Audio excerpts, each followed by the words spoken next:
This has been a fascinating set of contributions, and it reminded me how far the UN system, including the World Bank and IMF, have come in the past 20 years or so. Having spent many years in the UN system myself, arguing in favor of basic income, for a long time there was intense hostility, and it's a marvelous change. I think the attitude has been accelerated by the financial crash of 2008, when suddenly we saw governments and international agencies managing to find billions and billions of dollars to prop up the banks. Well, if they could prop up the banks, why couldn't they prop up ordinary people? And of course, in the light of the COVID, we have seen the same sort of reaction, and again, people left to struggle to survive. And I've noticed that since I did a video with Massive Attack last year, and the reactions from around the world, an incredible number of people have seen it, shows just how much we've legitimized basic income in this period. I think that the first thing I would ask the ILO to do, and I would remind all of us that we held our Bien Congress in the ILO in Geneva in 2002, which was very symbolic at that time because in 2001, the ILO governing body had declared its Social Security Convention number 102 of 1952 as an up-to-date convention. That convention is ridiculously not up to date. It was a breadwinner model that was being proposed in the post-war era, which was very sexist. It regarded women as very much secondary people and was allowed for means testing and all the rest of a system that's chronically out of date. And I would urge the ILO to move as far away from that convention as possible. I'm delighted to hear the speech from the director of the Social Protection Department, who struck me as extremely realistic. And I think that the point I would make to her is that the vital point at this juncture in 2021 is to judge all social protection policies as whether they are advancing towards a basic income or moving in the opposite direction in terms of individual rights, in terms of unconditionality in behavioral terms, in the context of moving away from means testing, not to more means testing, and so on. I would plead with all of the agencies represented today to respect 2 points. First, it is affordable, and it doesn't help if we use crude techniques to suggest a vast gross cost. A basic income would not cost 20% of GDP.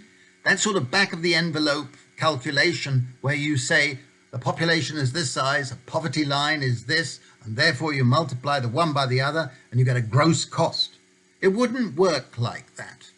What we want to do is move in the direction of basic income. You would be clawing back income from the wealthy, for a start. You would be rolling back subsidies, and the ridiculous regressive subsidies that exist in most countries of the world are not taken into account at the moment, including fuel subsidies above all else, and land value subsidies above many other things, mean that in fact you'd be replacing certain things that are bads, public bads. And also, most egregiously, from an economist's point of view, that crude back of the envelope sort of estimate ignores the feedback effects. We have shown, and I've shown that in my books, that the basic income has an income multiplier effect at local level and at regional level.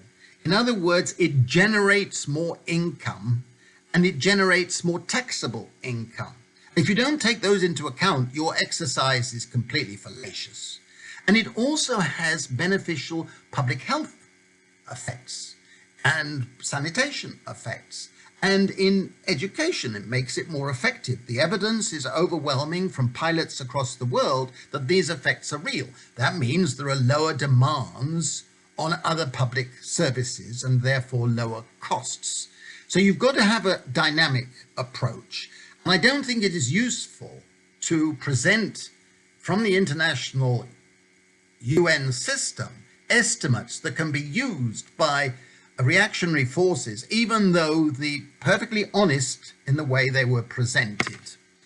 The second thing is that we must reject the argument that if you introduced a basic income, it would jeopardize something else.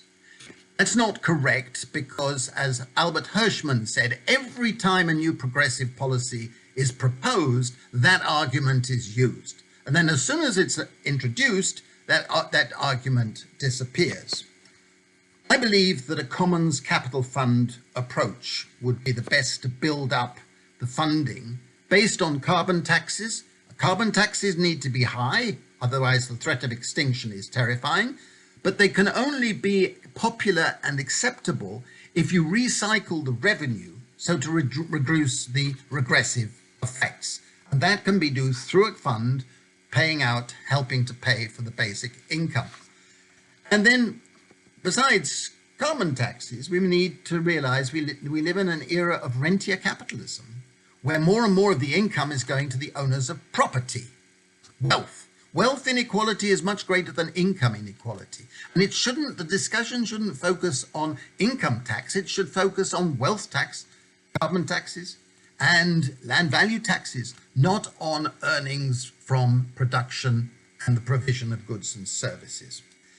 Now, I would like to end my comments by saying that I recommend that the UNDP takes a coordinating role in the UN system, and that all the other agencies contribute to building up a toolkit, a methodology, an approach which would include, most importantly at this juncture, a set of methodologies for developing pilots and experiments in emergency schemes in the wake of disasters, natural disasters and social disasters, that can be used as a toolkit with people available, people's skills known, that could be mobilized at short notice.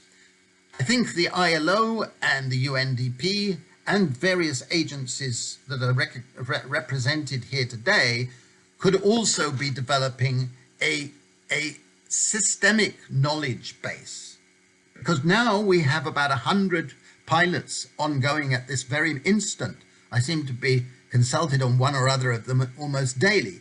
And this is a wonderfully fertile period. So I am so grateful for all of your contributions today. Thank you.